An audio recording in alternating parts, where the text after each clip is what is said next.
Olá, bom dia a todas, todes e todos. Eu me chamo Leandra, eu sou estudante do oitavo período do curso de graduação em enfermagem da Universidade Federal de Santa Catarina e militante na Frente Ampliada em Defesa da Saúde Mental, da luta antimanicomial e da reforma psiquiátrica de Santa Catarina. E vou ser moderadora nessa mesa. Como recurso de acessibilidade e inclusão, eu vou me descrever um pouquinho. Eu tenho os cabelos compridos e loiros, neste momento eles estão soltos, a minha pele ela é branca, eu tenho olhos castanhos, eu uso óculos do tipo Harry Potter, com uma armação dourada, eu estou vestindo uma blusa branca e um casaco bege, porque aqui no Rio Grande do Sul está fazendo um pouco de frio. Agora, eu saúdo vocês com boas-vindas a este segundo dia do 13º Encontro Catarinense de Saúde Mental, sexto Congresso Sul-Brasileiro de Cognição e quarta Jornada Catarinense de Neuropsicologia. Nesta edição, o tema ordenador do encontro é As aflições contemporâneas e as novas formas de produção psicossocial do sujeito. Desde 2003, esse evento vem sendo realizado pelo Grupo de Pesquisa em Política de Saúde e Saúde Mental, o GPPS, da Universidade Federal de Santa Catarina. Ele também é feito com a parceria de parceiros e parceiras. O Encontro Catarinense de Saúde Mental, apesar da referência estadual, ele também tem alcance nacional e internacional, tendo conquistado um lugar de relevância na agenda da saúde no Brasil. Essa mesa tem como tema usos e usuárias e usuários de psicoativos em situação de rua, cuidados psicossociais em movimento. Nós temos como participantes André Schiffer, que é redutor de danos, coordenador do Movimento da População de Rua de Santa Catarina e educador social no Projeto Resgate. Patrícia Von Flá, psicóloga e assistente social da equipe de saúde mental da Defensoria Pública. Tem mestrado e doutorado em saúde coletiva e trabalha há muitos anos no campo da saúde mental, álcool e outras drogas. E também o Gabriel Amado, que é redutor de danos, psicólogo do Instituto Bem Possível e militante do Movimento da População de Rua de Santa Catarina. Ele também é membro do projeto Defensoria com a Rua, da Defensoria Pública Estadual de Santa Catarina. Desejo a todas, todes e todos um bom dia de sol ou chuva de onde vocês estiverem nos acompanhando e um bom dia de segundo encontro catarinense de saúde mental. Agora eu vou passar a palavra para a Patrícia Von Flá, que vai iniciar com a apresentação dela. Bom dia, todas, todos e todes. É uma honra estar aqui com vocês nessa longe, mas me sentindo muito próxima a essa cidade que eu tenho um carinho enorme, que estive tantas vezes fazendo discussões, diálogos e bons encontros, como espero que façamos hoje. Me deram apenas 15 minutinhos, cumprimento meus colegas da mesa, Gabriel, André, já identificamos que nos encontramos em outros momentos, aí em Floripa, aqui em Salvador, e acredito que vamos fazer boas trocas hoje. Fiquei muito curiosa de saber o que está acontecendo aí por Floripa, de conhecer mais esse trabalho da Defensoria. Gabriel, eu também estou trabalhando na Defensoria Pública aqui na Bahia, numa equipe de saúde mental, e fiquei muito curiosa para saber o que a Defensoria daí tem feito e a gente trocar um pouco dessas experiências, né? Não é exatamente o tema do que eu vou falar hoje, mas vou passar por aí também nos 15 minutos que me foram dados para a gente começar a disparar alguma discussão. Então, eu vou passar imediatamente aqui para os slides que eu preparei aqui para compartilhar com vocês. São mais slides com fotos, para trazer um pouco para vocês a realidade, um pouco da história. Esse título, Usos e Usuários de Psicoativos em Situação de Rua, Cuidados Psicossociais em Movimentos, está relacionado com essa proposta de trazer um pouco desses movimentos históricos que temos feito na construção desses cuidados psicossociais, para alimentar um pouco a nossa alma num momento político tão difícil que o nosso país passa após o golpe. Então, eu fiz um primeiro slide com várias fotos, vou passar de uma maneira bem panorâmica para conseguir chegar ao final dessa apresentação no tempo que me foi permitido. Então, essa primeira foto que tem aqui é do CETAD, Centro de Estudos e Terapia do Abuso de Drogas, um centro criado em 1986 por esse professor que está na foto aqui embaixo comigo, o professor Antônio Neri, que também já esteve muitas vezes aí em Floripa, compartilhando essas experiências. E nesse momento aqui, em 86, ele inaugura aqui na Bahia, mas também em outros estados do Brasil, serviços para escutar usuários de álcool e outras drogas, não por acaso serviços articulados ou que nascem como serviços de extensão das universidades. Então, nesse momento, onde a gente tinha como única alternativa de tratamento aos loucos e aos usuários de álcool e outras drogas, o hospital psiquiátrico e o clausuramento, hoje voltando com tanta força, surge esses centros no Brasil com a proposta de escuta. O CETAD foi um desses centros e não só ficou na sua sede, mas foi criando ao longo dos anos vários programas na rua ou de rua na perspectiva da redução de danos. Então, também foi um centro pioneiro na construção das políticas de redução de danos no nosso estado e também no Brasil, junto com Santos, que iniciou a primeira experiência de redução de danos do Brasil, o CETAD, e que foi determinado pela Justiça que eles suspendessem essa primeira experiência. O CETAD retorna depois, em 1994, junto com Santos, com uma primeira experiência, e são criados, naquele momento, os programas de redução de danos em todo o Brasil, articulados aos programas, ao Departamento de DST-AIDS. Então, nesse momento, em todo o Brasil, e especialmente aqui na Bahia, começam a surgir experiências de redução de danos na rua, com os usuários, partindo do princípio que a gente sabe que hoje é tão caro, nada para nós sem nós. Então, partindo desde esse momento do princípio, a redução de danos nasce assim, do conhecimento que o próprio usuário tem sobre o que é redução de danos e como fazer essa redução de danos de uma maneira muito singular, ainda que as estratégias alcancem o coletivo. Então, nessa foto seguinte, a gente tem aí é o consultório de rua, que nasce também nesse período, que inspirou a política que hoje chamamos de consultório na rua. Não foi apenas essa experiência que inspirou o consultório na rua, outras experiências foram surgindo no Brasil, como o PSF sem domicílio e outras tantas, e principalmente os movimentos sociais, o movimento da luta antimanicomial e o movimento de população de rua, nessa luta histórica e corajosa por uma saúde e dignidade, né, e cidadania para a população de rua, nascem algumas políticas para a população de rua, e dentre essas, hoje conhecido como consultório na rua. Aqui ao lado tem outra experiência que a gente chamou Saúde de Cara na Rua, também como uma estratégia de redução de danos, o ponto de encontro, que é essa Casa Rosa, o CAPS AD e outras experiências que a gente foi criando e inventando ao longo do tempo, que trazem essa perspectiva do movimento. E eu acho que são experiências muito caras e que a gente precisa, nesse momento, ter como inspiração para poder seguir em frente e continuar inventando novos modos de resistência, porque eu acho que essas experiências são, acima de tudo, modos de resistência.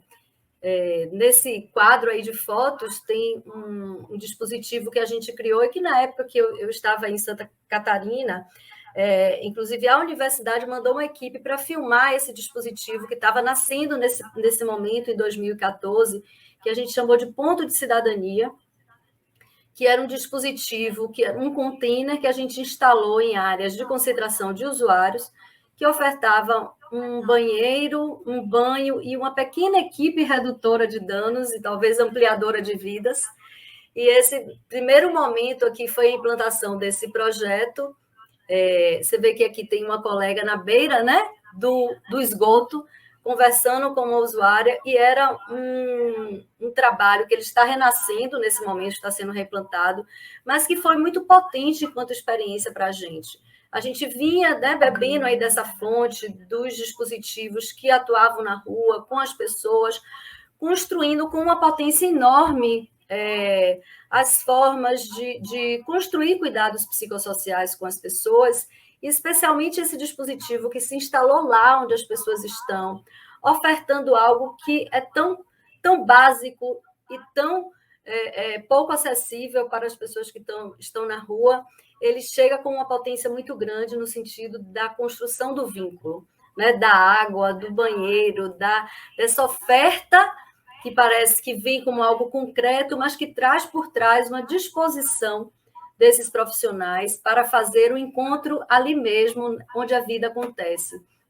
Uma disposição desses trabalhadores que também, enquanto redutores de danos, vêm desses espaços e desses territórios, né? Para fazer parte, especialmente desse território, dos movimentos do território, construindo com as pessoas que estão ali os movimentos possíveis e os cuidados psicossociais possíveis. Então, a gente tem aprendido muito com as experiências na rua, fazendo trocas que são muito potentes, com modos de vida que muitas vezes são tão distantes das realidades, né, dos trabalhadores e dos usuários nesses territórios.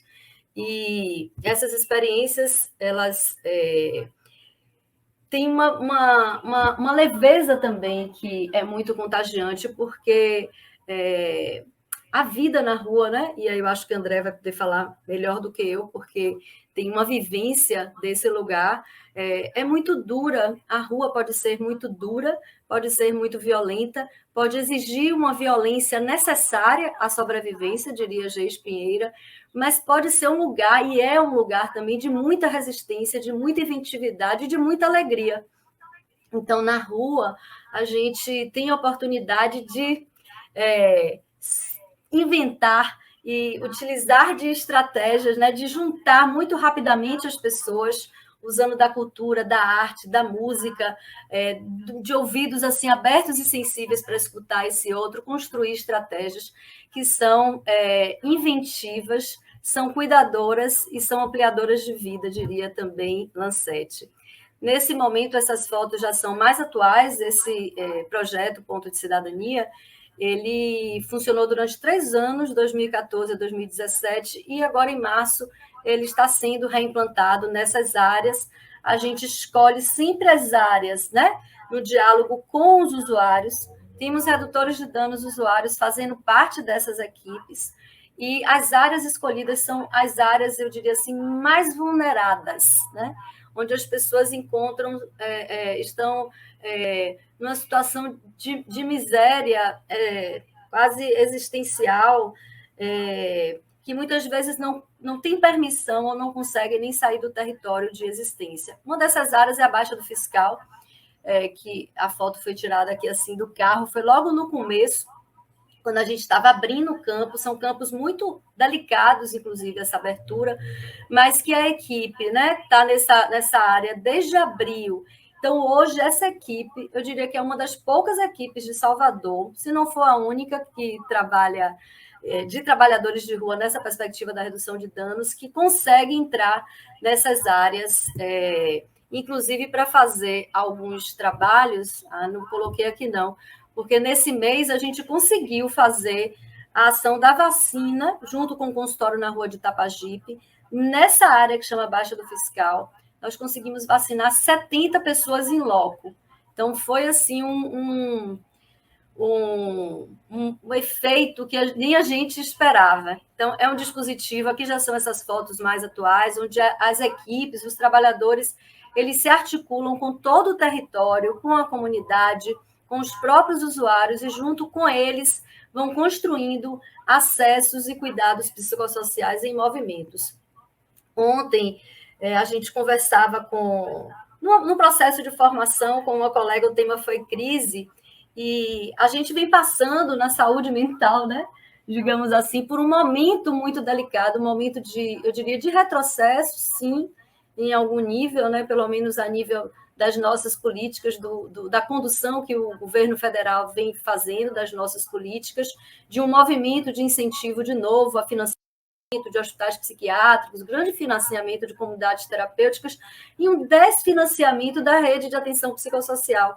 Isso tem fragilizado muito os trabalhadores, tem fragilizado muito os serviços, falta condições, né, investimento, condições estruturais e condições técnicas também, no sentido de formação e supervisão para que os trabalhadores, especialmente dos CAPs, façam seus trabalhos. Então, o CAPES, que deveria ser aquele lugar portas abertas e com um trabalho intenso no território, a realidade aqui de Salvador é que a maioria dos nossos CAPs estão com matrículas fechadas, os serviços não têm carro, as pessoas têm muita dificuldade de acesso e, nesse sentido, também não conseguem acolher a crise.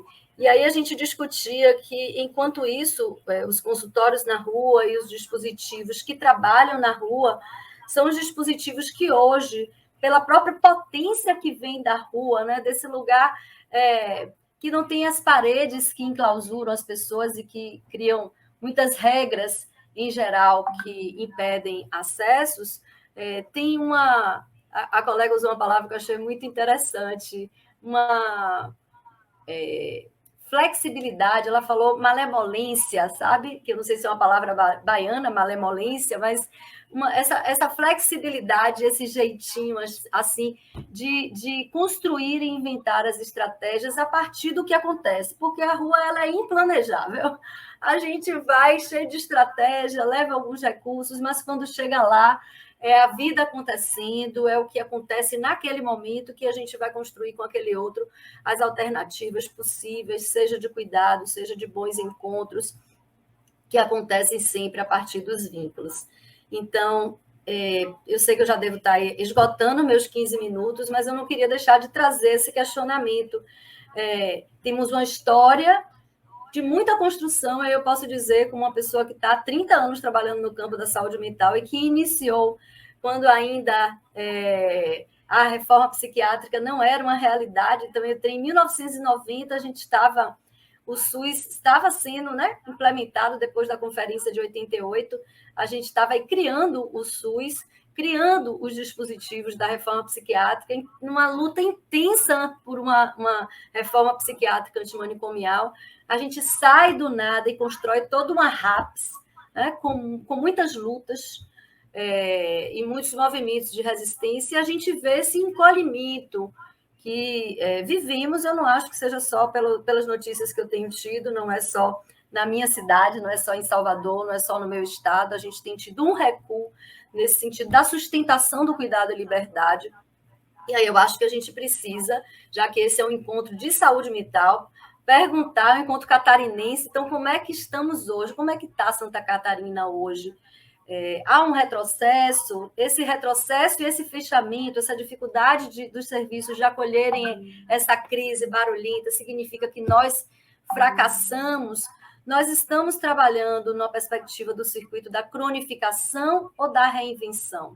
E aí eu tenho uma colega, Milena Lisboa, que a tese dela é muito interessante, ela não faz esse quadro assim, eu fiz uma adaptação, mas me fez pensar dessa forma, o que ela traz.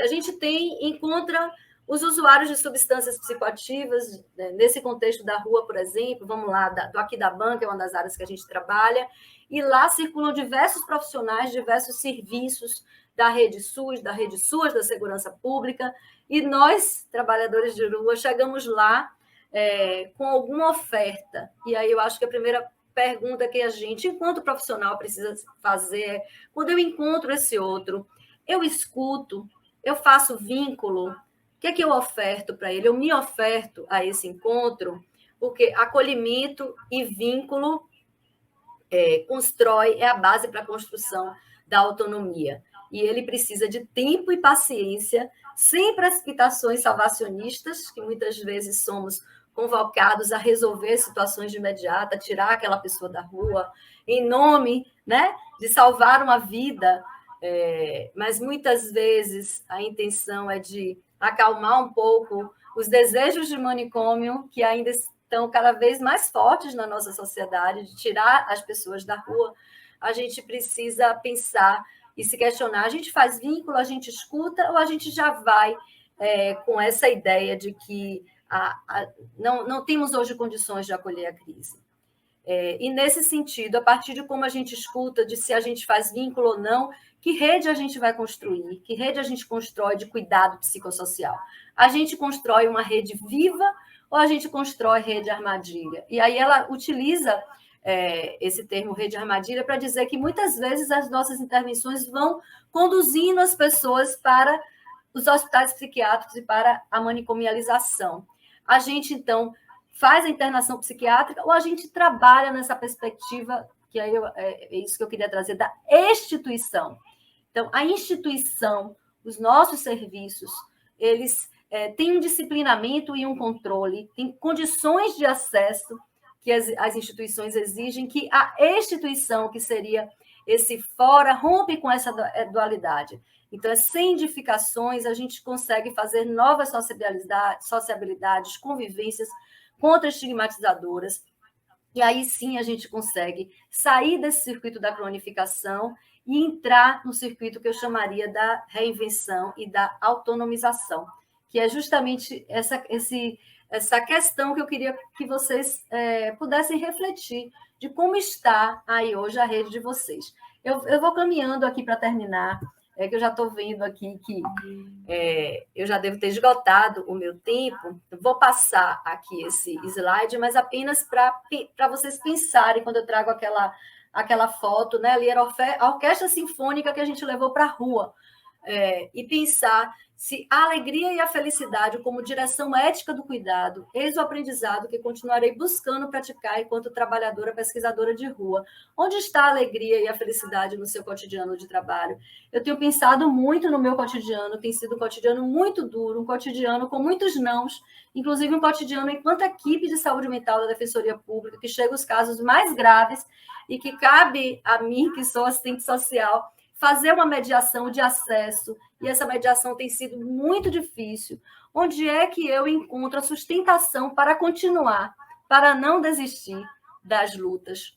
E eu encontro essa sustentação exatamente nas pessoas, nos usuários, na rua, na alegria que, apesar de toda a tristeza, a gente consegue, no encontro com o outro, né, sentir que ali a vida, e que quando a gente se disponibiliza a fazer esse encontro, a gente suscita mais vida na vida vivida. É isso que tem me mobilizado a continuar nas lutas e, de certa forma, estar aqui fazendo esse diálogo com vocês, curiosa, querendo aprender um pouco com o que vocês estão fazendo aí, levando um pouco do que a gente está fazendo cá, porque é dessa troca de experiência que a gente vai construir novas possibilidades de vida, né? Então, termino com Cora Coralina. Não sei se a vida é curta ou longa para nós, mas sei que nada do que vivemos tem sentido se não tocarmos o coração das pessoas. Muitas vezes basta ser colo que acolhe, braço que envolve, palavra que conforta, silêncio que respeita, alegria que contagia, lágrima que corre, olhar que acaricia, desejo que sacia, amor que promove. E isso não é coisa de outro mundo, é o que dá sentido à vida, é o que faz com que ela não seja nem curta nem longa demais, mas que seja intensa, verdadeira, pura enquanto durar. E por que eu termino com Cora Coralina? Porque muitas vezes eu tenho escutado dos trabalhadores que eles não têm o que fazer diante de determinadas situações, porque falta o carro, porque não tem matrícula no serviço, porque não tem o profissional que atenda, e muitas vezes basta ser isso. Isso aí, se isso for possível, isso não é pouco. Agora a gente precisa valorizar e acreditar que se esse colo que acolhe, que se esse ouvido que escuta, né, que a possibilidade de dar um abraço nesse outro, principalmente agora pós-pandemia, é transformador para esse outro e para a gente. Então, eu vou parando por aqui, depois eu posso compartilhar esses slides com vocês e vamos escutar os colegas Gabriel e André para a gente conseguir fazer um bom diálogo aqui hoje. Eu estou muito curiosa de ouvir o que vocês têm feito por aí também. Muito obrigada, Patrícia. Muito boa tuas reflexões. Realmente acho que a gente precisa pensar, né, como acolher e como escutar essas pessoas de uma maneira que não seja um controle comportamental, né? E agora eu vou passar a palavra para o Gabriel. Ele vai iniciar passando um vídeo sobre o projeto EJA da população Pop Rua, e aí depois ele vai fazer a fala dele. É contigo, Gabriel.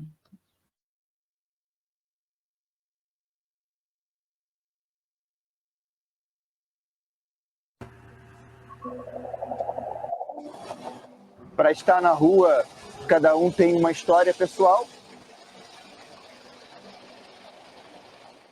Então todos nós temos uma história de vida assim bem complicada.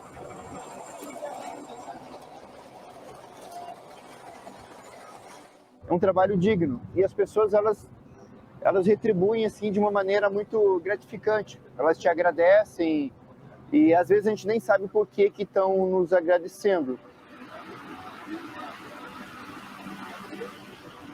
Bem, a gente começou nosso trabalho foi 6h30 da manhã no outro farol. Foi um dia, digamos assim, bem interessante para a gente. Agora a gente está se preparando para ir para uma aula lá no EJA, onde nós dois estudamos.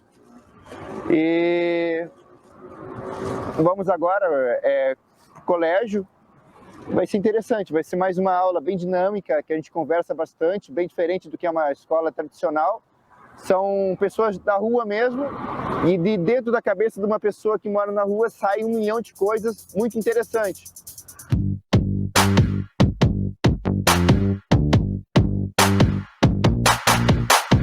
Então, há cerca de 1 ano, nós passamos a frequentar as reuniões do Movimento Nacional da População em Situação de Rua, que é no coreto da Praça 15, bem no centro de Florianópolis. Daí, nesse momento, eles começaram a conversar junto com a população em situação de rua e foi apresentada essa demanda, né, do direito à educação, da dificuldade da população em situação de rua estar frequentando espaços normativos, onde violentam muito essa população. Porque a gente tomou esse cuidado para que não tivesse nenhuma violência.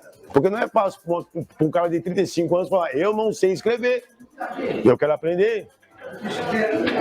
O Jago está fazendo a pesquisa e a pergunta dele é por que Florianópolis tem muitos moradores de rua? Certo? O que a gente vai precisar? Isso aqui é o que a gente chama de mapa conceitual, galera. Ou mapa de ideias, mapa mental, sei lá. Toda pesquisa que vocês estão fazendo, vocês fizeram uma pergunta, depois você... Eu estou fazendo uma pesquisa, daí eu escolhi o que faz eu ser uma mulher com força na rua. Eu estudei até quinta série, mas tem por problemas familiares, eu abandonei os estudos.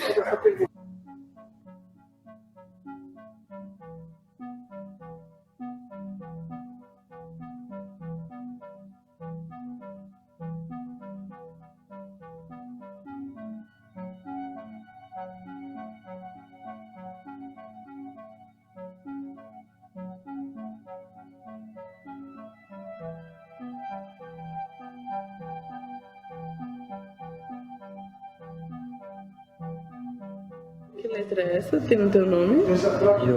É o G. E esse aqui é a letra? A primeira letra, qual é? A primeira letra é A. Isso aí. O R, R e E. Então a gente tem a palavra cigarro. E essa cidade tem como olhar para o cara que não foi para a escola como perdão da palavra, um burro, um ignorante, ou um vagabundo. Só que os meios que impediram que esse cara fosse à escola e estudasse, muitos milhões, igual eu, são muitos. Essas pessoas, elas têm uma história. Assim como eu tenho uma história, você tem uma história, todos têm uma história. E essas foram impedidas. Que diferença que vai fazer isso? Volta daqui 6 meses e tu vai ver qual que é a diferença. Eu tenho certeza do que eu vou te falar agora. O cara que não sabe escrever, se ele sair aqui a 6 meses, só escrevendo o nome dele, ele já conquistou o mundo.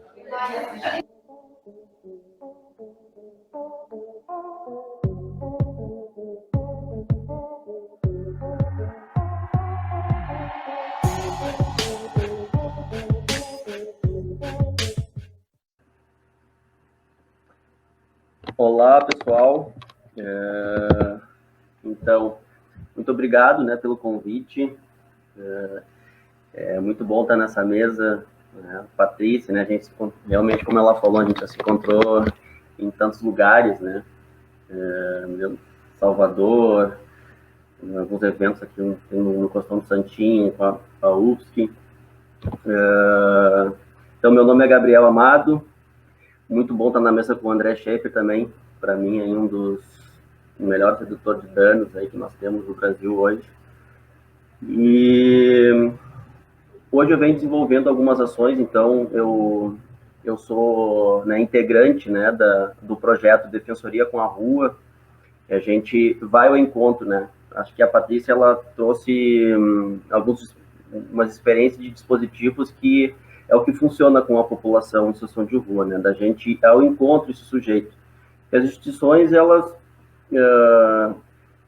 por mais humanizadas, né, que elas são, elas ainda estão aquém dessa demanda, né? E o acesso, muitas vezes, à instituição, assim, existem algumas barreiras sociais ainda que impossibilitam essas populações estar frequentando esses espaços.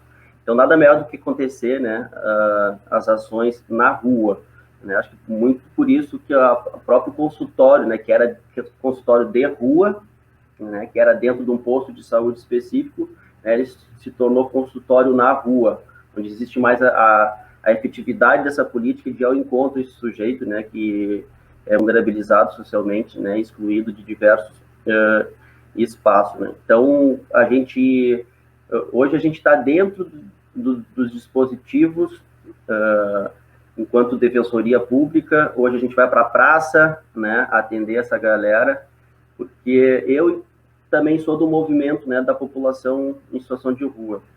Acho que o movimento ele me dá uma aproximação desses sujeitos que fortalece o vínculo, né? Isso que a Patrícia falou. Sem vínculo não existe fazer política, né? Não existe construir nenhuma ação, não existe construir nenhum PTS, né? Um plano terapêutico singular, sem esse vínculo. E minha proximidade aí com o movimento da população de rua, eu cheguei aqui em Florianópolis em 2015, então desde 2015, né, que eu milito com a população de rua de Santa Catarina, mas eu venho de Porto Alegre, onde lá em Porto Alegre eu já militava com o movimento da população de rua lá do Rio Grande do Sul. Então eu tive uma escola muito boa de redução de danos em Porto Alegre, né, principalmente com a galera da rua de lá. Então quando eu cheguei aqui eu colei com a galera e essa minha aproximação enquanto ouvidor, né, eu acabo fazendo esse papel de ouvidoria dentro da defensoria, facilita essa aproximação da sociedade, principalmente dessas populações, né, vulneráveis socialmente, onde quando tu chega para colocar alguma questão, seja ela denúncia, seja ela uma situação para ressignificar a tua vida, né, quando a gente vai ressignificar muitas vezes na nossa vida, a gente passa por, né, fazer um recomeço em vários aspectos, e muitas vezes o nosso nome está sujo em vários contextos, seja ele criminal, civil, trabalhista, jeito familiar, e a partir daí, né, esse acesso, né, a assessoria jurídica já é uma grande ferramenta de redução de danos. E quando eles identificam ali, né, um sujeito que tem esse vínculo, né, de proximidade de trabalho junto com eles, é incrível o quão essa população se aproxima, né? Então, esse trabalho que a gente vem fazendo desde do ano passado, antes a gente fazia de vez em quando, esporadicamente, a gente fazia um evento específico para atender essa população, mas hoje, semanalmente, a gente está ou na rua, ou dentro do centro pop, ou numa casa de acolhimento, ou na passarela de São Bruno Querido, onde acolhe 200 pessoas em situação de rua. A gente está onde a galera está, né? Porque até chegar à defensoria, muitas vezes, a galera não consegue, né? Às vezes até a polícia, às vezes, que faz a segurança desses espaços, né, acaba acuando, diversos trabalhadores, enfim, acaba acuando, né, a aproximação dessa população que ela acaba sendo criminalizada, né. Hoje também eu atuo no Instituto Bem Possível, né, que é uma instituição aqui em Florianópolis que tem parceria com a Secretaria de Esporte e Cultura, e daí tem muito a ver nisso que eu vou trazer, né, tanto da EJA, né, quanto desse serviço que eu desenvolvo, que é aquilo que a Patrícia falou, né, que é ampliação de acesso a prazeres, né. Quando eu falo ampliação de acesso a prazeres, a gente fala ampliação de acesso a direitos. Roberto Ticanori, né, ele é um psiquiatra que ele foi coordenador, né, da saúde mental, acho que no governo Dilma, se eu não me engano. Ele tem uma frase que eu gosto muito, né, que ele fala que quanto mais dependente nós formos de diversas coisas, mais autônomo nós nos tornamos, né? Então, esse papel, né, de ampliar as dependências do sujeito. Muitas vezes, né, as pessoas chegam e estão com uma única fonte de prazer, né, seja ela a cocaína, seja ela o crack, né, enfim, são várias situações. Em momento algum, né, a gente emite ali um juízo de valor nesse movimento de acolhida desse sujeito.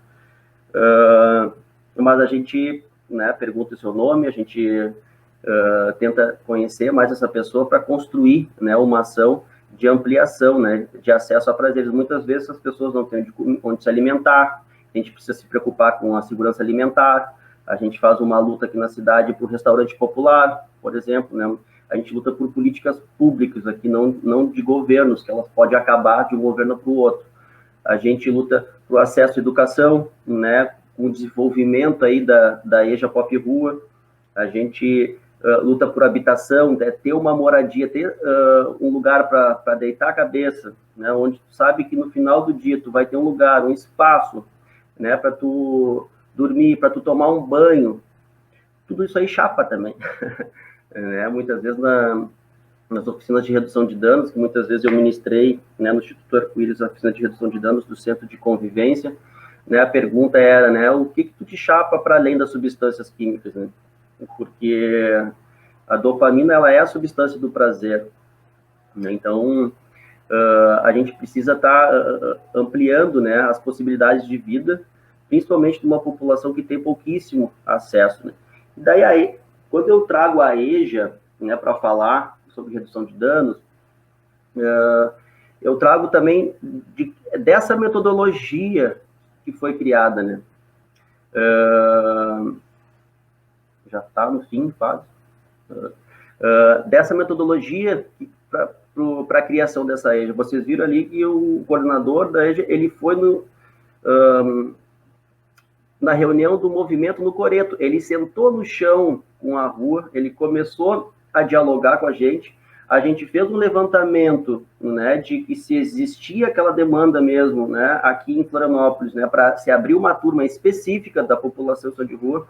Então, essa construção participativa, essa construção em conjunto, com outras secretarias também, né, porque a pessoa que entrasse na EJA, ela teria prioridade para acessar outros dispositivos, né, para dormir, para se alimentar.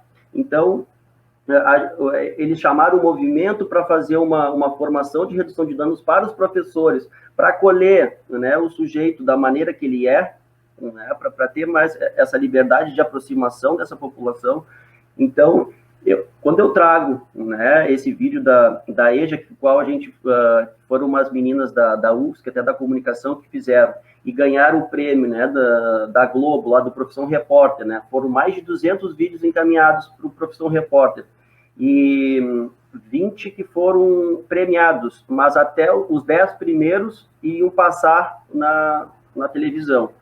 Até o 20º, então, iria ter esse link, né, que está no site da Globo. Então, a gente ficou ali no site, as gurias ganharam uma premiação, enfim. Então, quando eu trago esse vídeo, é justamente para trazer o principal desafio hoje, né, que a gente tem dentro desse trabalho com a população em situação de rua, é essa construção participativa. É o próprio distanciamento social dos trabalhadores que trabalham com essa população. E muitas vezes, né, é a primeira vez que se defrontam com essa realidade, com essas questões sociais. Então, aquilo que a Patrícia falou, né, nada sobre nós sem nós. E isso aí parece simples, mas é uma das maiores dificuldades que a gente tem hoje, porque tem tudo a ver com a luta antimanicomial.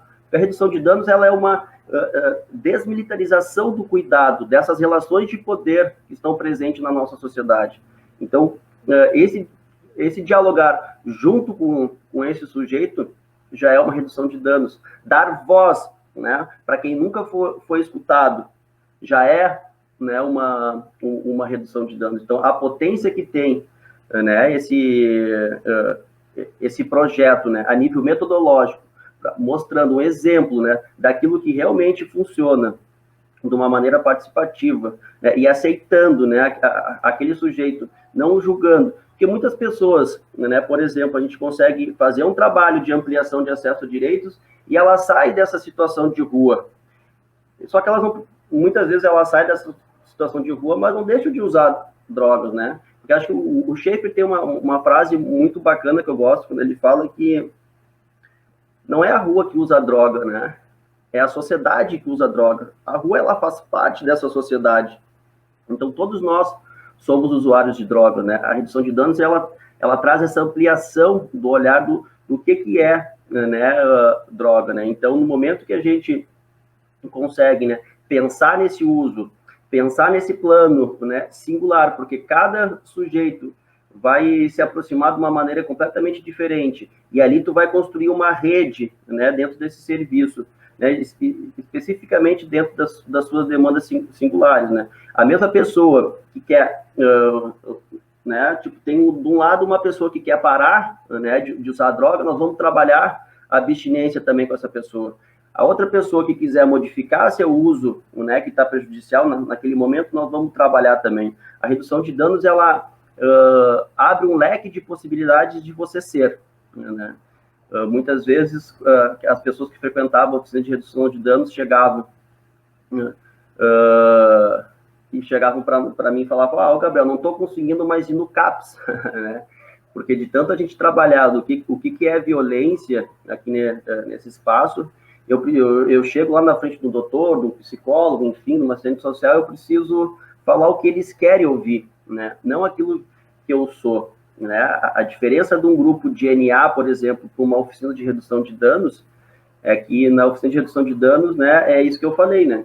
Tem uma pessoa que vai querer parar de usar droga e ok, máximo respeito, porque a centralidade é o indivíduo, e a outra pessoa que ela vai querer apenas modificar sua relação com aquela substância, e ok também, né? Então, essa é a grande diferença. Então, esse trabalho, né, que o movimento da população estudiantil faz em Santa Catarina, de se preocupar na ampliação da política pública, isso é a redução de dano na prática, né? Nós fomos os responsáveis pelo diagnóstico social participativo do município, onde a gente trouxe dados para a implementação de política, porque não se constrói política pública com aquilo que eu acho, com achismo, né?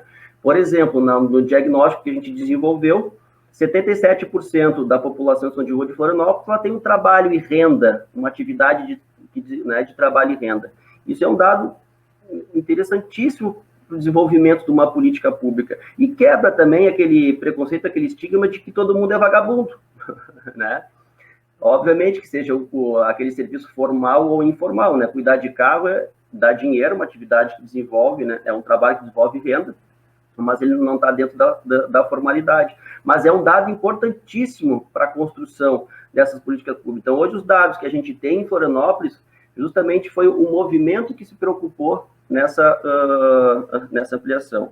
E para ir finalizando, então, acho que essa minha fala é isso, né? Acho que quando a gente fala em manicômio, né, o manicômio não está só nos muros, não está só no aspecto físico, mas ele está principalmente dentro de nós, né? Seja ele qual governo for, né? Hoje a gente tem, né, o próprio sucateamento da política pública da população sul de rua de Florianópolis, ele está sendo construído bastante dentro de instituições de esquerda, né? E se a gente for hoje numa página de uma instituição de esquerda, a gente vai ver a criminalização, né, do usuário de droga da população em situação de rua, onde tem uma nota criminalizando a companheira Aline, né, do movimento da população de rua, tirando ela para louca, tirando ela para drogada, desequilibrada, né? Então, isso é tanto da esquerda quanto da direita. Por isso que a redução de danos ela é fundamental nessa desmilitarização do cuidado, mas ela tem que ser algo prático, né? Então, muito obrigado, né? Acho que a gente volta a estar conversando dentro desse debate, dentro desse evento mesmo, né? E acho que até já passei, né, do horário aqui da minha fala. Muito obrigada, Gabriel. E o quanto de manicômio não tem, né, nessa negação de um direito básico que é a educação, né? Ali no vídeo aparecia que 48% da população nunca teve acesso à educação, né? Que é uma coisa muito básica, né? E agora eu vou chamar o André para fazer a fala dele também.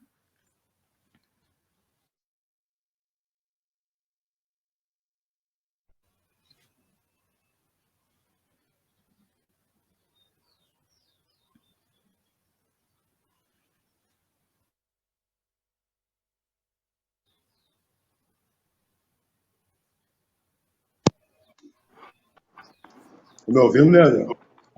Estou te ouvindo, André. Agora sim. Posso falar? Pode falar. Se tu puderes falar em uns 15 minutinhos, só para a gente ter pelo menos uma roda depois, no final, para cada um fazer algumas considerações, tá? Tá bom. Valeu, André. Valeu. Bom dia a todos. Me chamo André Schaefer. Eu tenho 1,59 m, 118 quilos. Eu tenho cabelo para trás. Hoje eu posso falar que as minhas origens são indígenas, porque minha mãe biológica é uma indígena. Eu tenho uma barba rala e sou bonito pra caramba. Primeiramente, gostaria de estar agradecendo o convite. Gostei muito, muito das falas do próprio Patrício e do próprio Gabriel.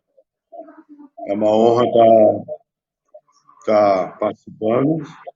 Gostaria de estar mandando um abraço a todos os usuários da própria rede de saúde mental, a todos os usuários que fazem essa discussão dentro dos espaços. E é isso, nada sobre nós sem nós.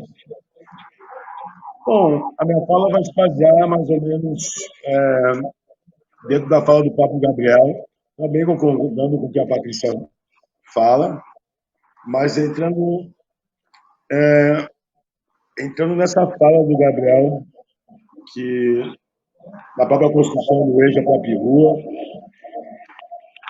da própria construção de outros espaços que a população de rua ela cria, mesmo fazendo uso de substâncias psicoativas, de álcool e outras drogas, a população de rua consegue criar mecanismos de autocuidado, falando sobre redução de danos. Eu acho que um dos maiores estratégias de redução de danos que a população de rua criou e que bota em prática é a própria criação do movimento nacional da população de rua, porque ele é uma grande ferramenta de redução de danos, uma das maiores que eu conheço, porque se a gente for fazer uma análise, esse movimento ele foi criado por pessoas que estavam na situação de rua e que nunca negaram que faziam uso de álcool e outras drogas. E hoje ele ocupa vários espaços, como falou a Patrícia, ele ajuda a construir várias políticas públicas, questiona, critica, e ele tem uma grande participação dentro de vários projetos.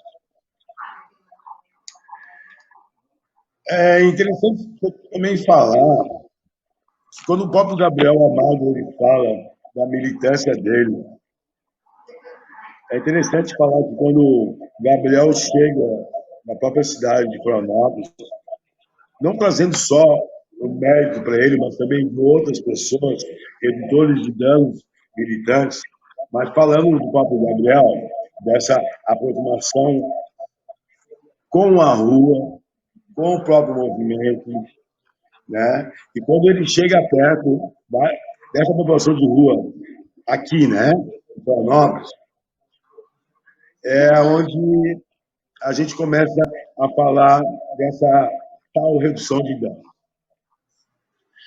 né? Eu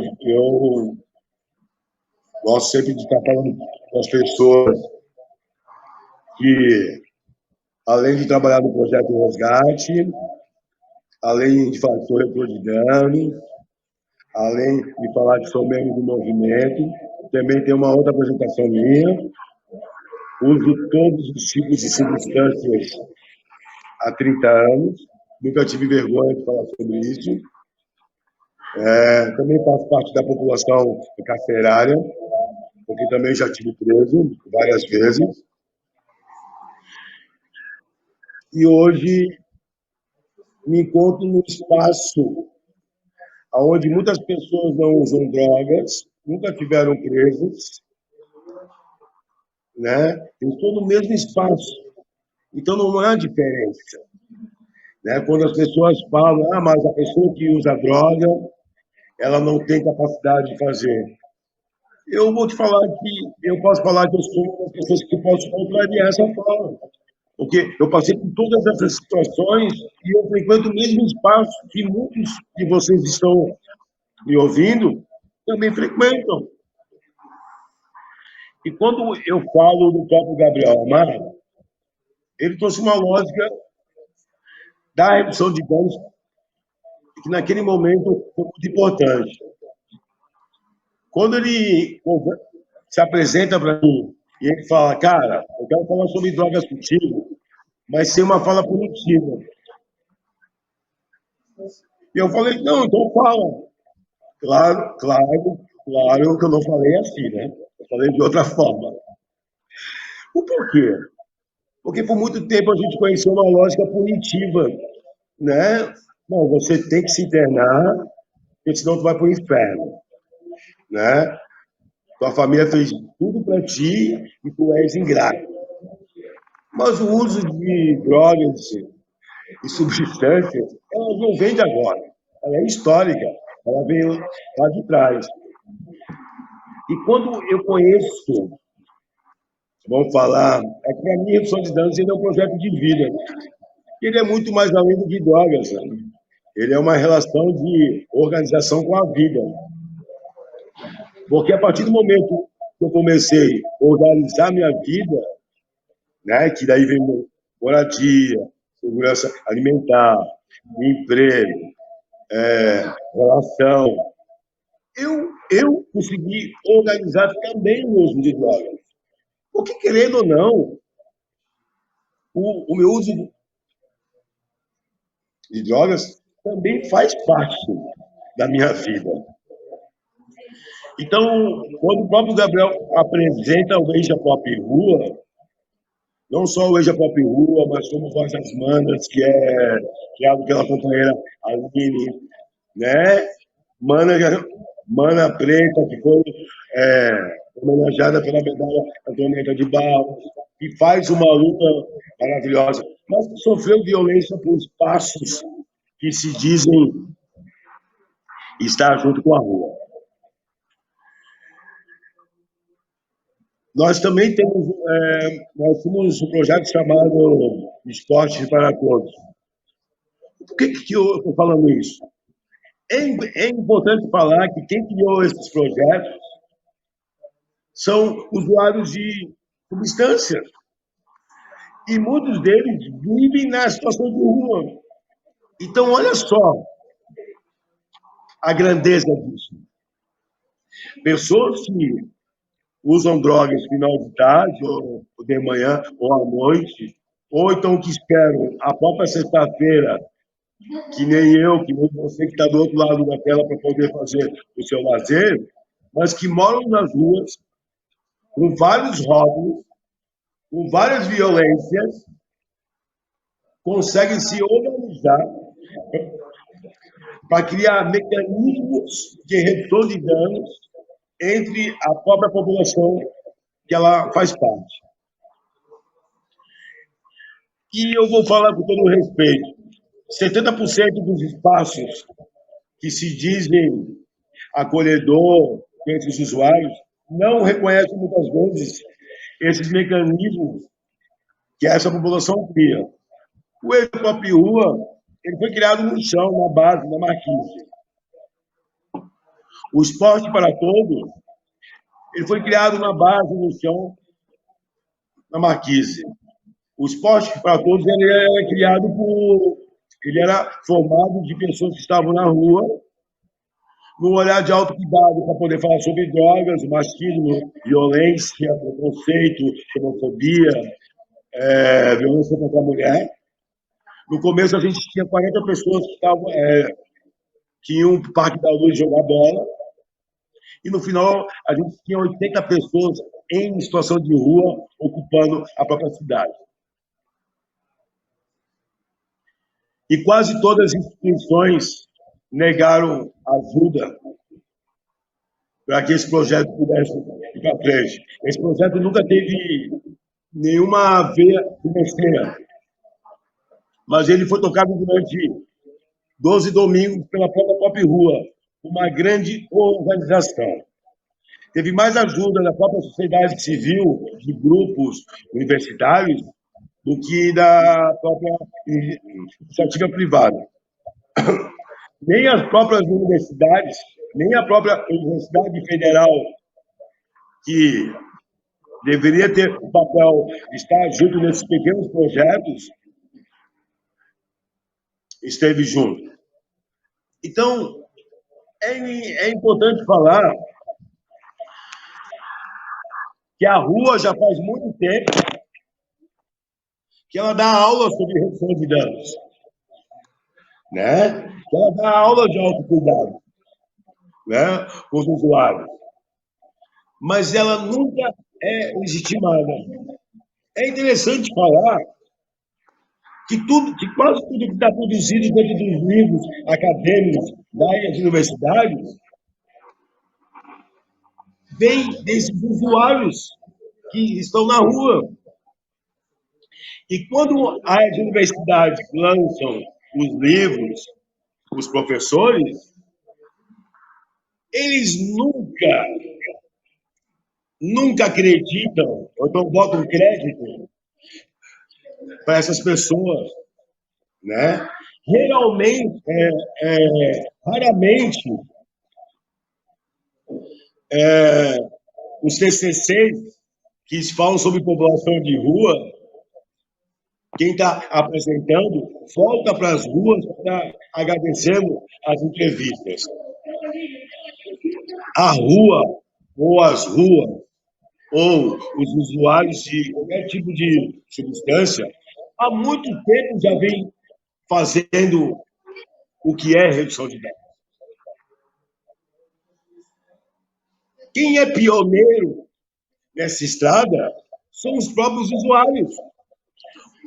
O problema é que precisa ter, com todo o respeito, profissionais de alto padrão para poder publicar isso nos livros, para que outras pessoas reconheçam. E muitas vezes você está do lado da fonte de informação e você não dá ouvido. Muitas vezes você prefere escutar tal pessoa. Eu não estou fazendo essa fala direcionada para ninguém. É uma fala legítima e que eu percebo a cada dia que passa. Oi, André, só um pouquinho. Se tu puderes ocupar mais uns 3 minutinhos para dar tempo da gente fazer mais uma rodada depois. Obrigada. Tá bom. Me perdi agora. Desculpa.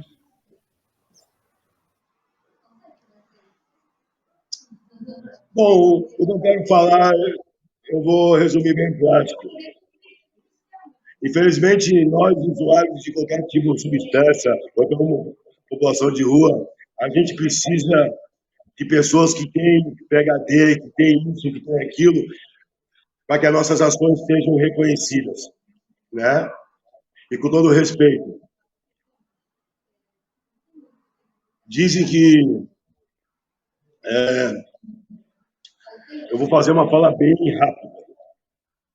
Eu acho que usuários de substâncias, eles deveriam ter um olhar muito maior de autocuidado, né? Porque todos os dias roubam nossas informações, o que nós entendemos, e muitas vezes não olham para a gente como olhar de reconhecimento.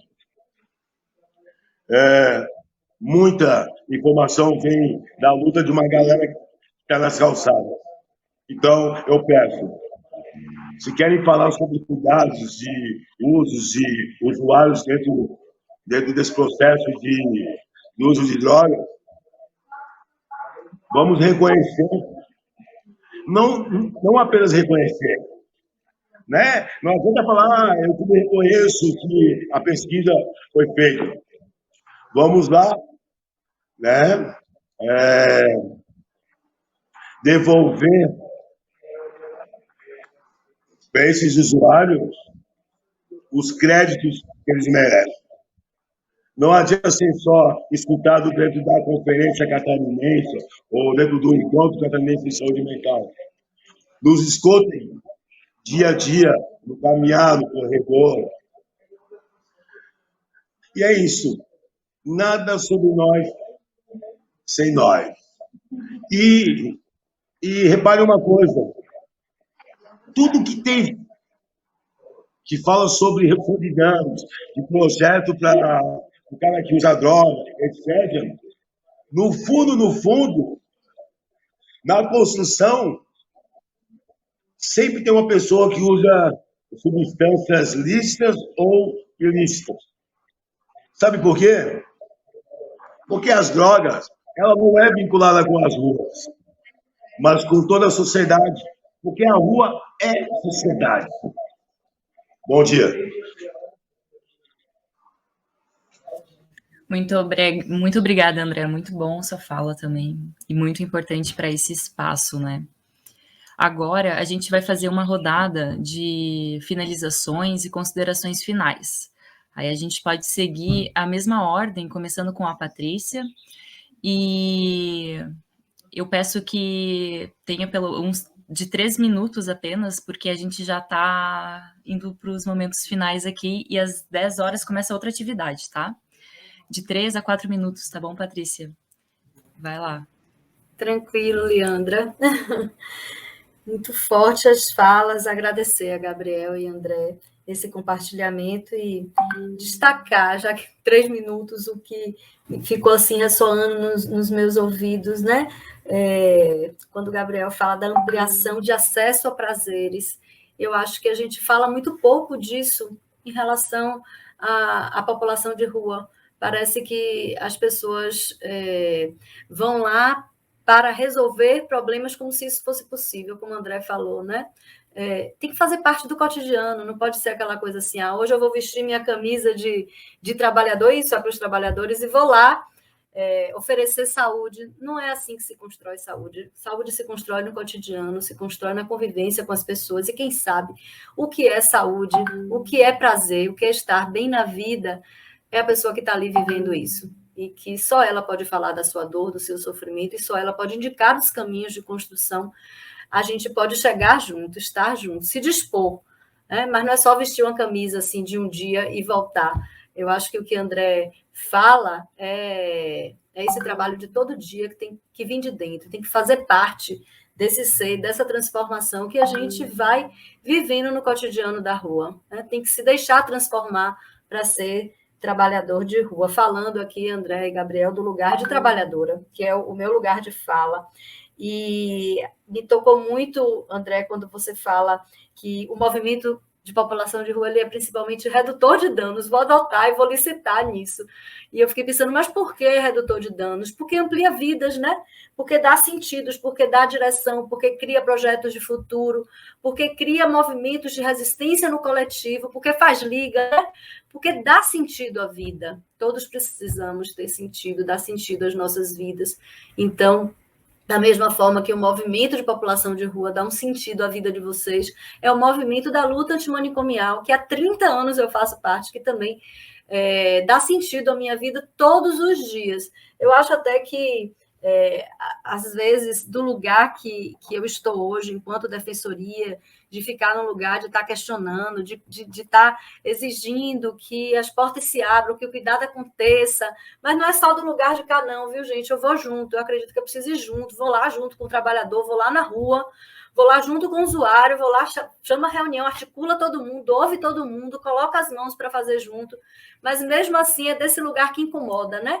Porque é o lugar de luta e é o lugar da não desistência. Então, é desse lugar que eu falo, é desse lugar que eu escuto vocês e é desse lugar que eu acho que essa mesa hoje, né, se posicionou.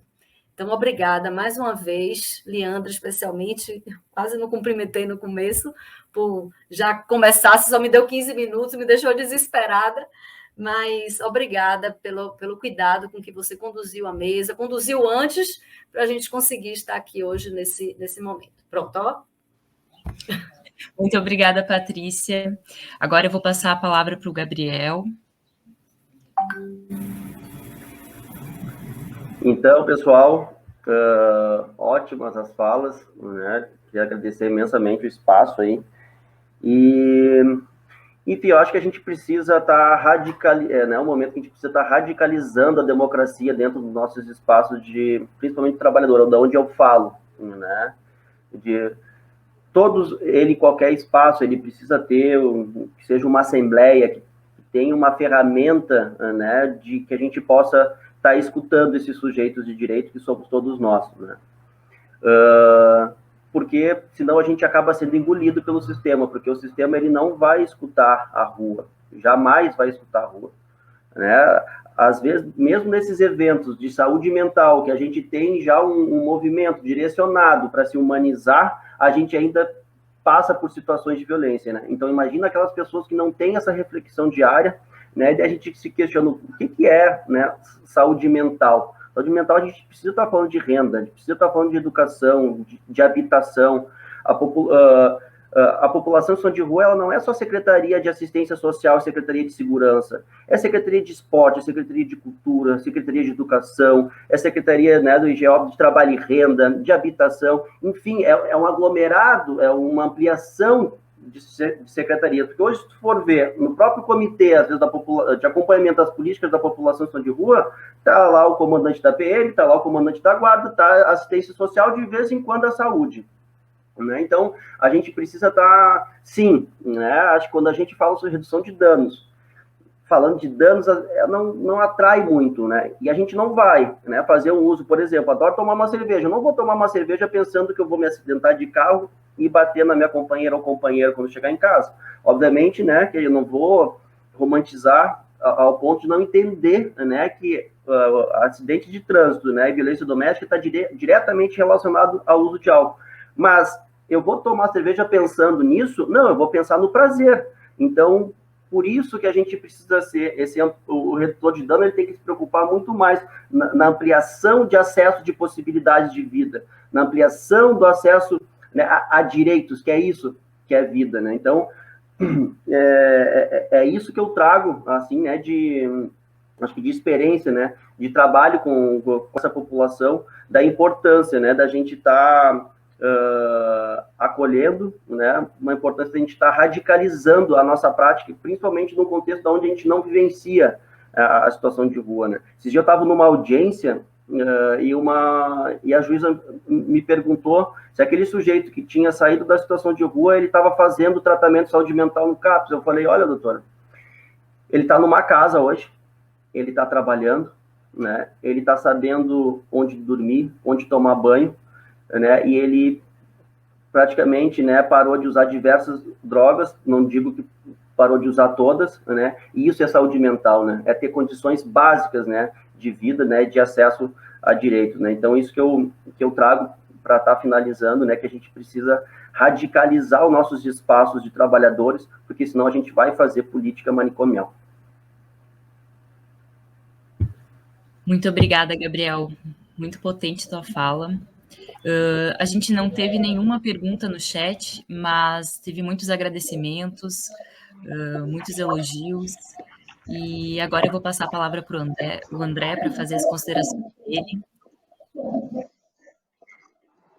Bom, devemos olhar para os usuários de álcool e outras drogas não como usuários, mas como trabalhadores, porque são trabalhadores. Devemos não ter apenas usuários dentro das instituições, participando das oficinas, ou todo o seu centro de convivência. Mas temos que ter usuários, que são trabalhadores, dentro dos espaços de discussão, tendo participação dentro do conselho deliberativo, tendo espaço dentro das diretorias, ganhando salários justos. Enquanto a gente não tiver essa abertura, essa galera que é uma grande fonte de informação e que faz uma linda redução de danos, a gente apenas está falando, né? Me chamo André Schaefer, combato qualquer tipo de violência, tanto da direita e tanto da esquerda caviar, né? Uma esquerda caviar que só usa. Nós, usuários, e eu posso falar que eu sou usuário de álcool e outras drogas, nós não queremos estar dentro apenas das oficinas. Nós queremos ter espaço de fala dentro das assembleias e fazer parte também da diretoria das instituições. Isso é direito, isso é saúde mental, e isso é redução de danos, né? Então, eu agradeço. Lianda, acho que tu conduziu muito bem. Muito obrigado, Patrícia. Muito obrigado por esse cara aí que eu não conheço, Saulo, de Gabriel, odiado. Ah, não, é amado. Segue a gente lá na nossa página, 9 Pop Rua SC. E quem quiser nos apoiar, nós temos o Pix, que é 003 356 709 38. Da mesma forma que você espera sexta-feira para fazer o seu sextou, nós também, né? Porque o que você gosta de beber, eu gosto mais ainda. Valeu, pessoal. Comida no prato, vacina no braço, fascista no chão. Muito obrigada, André. Muito obrigada, Patrícia, Gabriel. Foi muito bom estar aqui com vocês. Foi uma honra, na verdade. E a gente encerra essa mesa, então. Muito obrigada a todo mundo que está assistindo a gente. E agora segue com a próxima programação. Até mais, galera.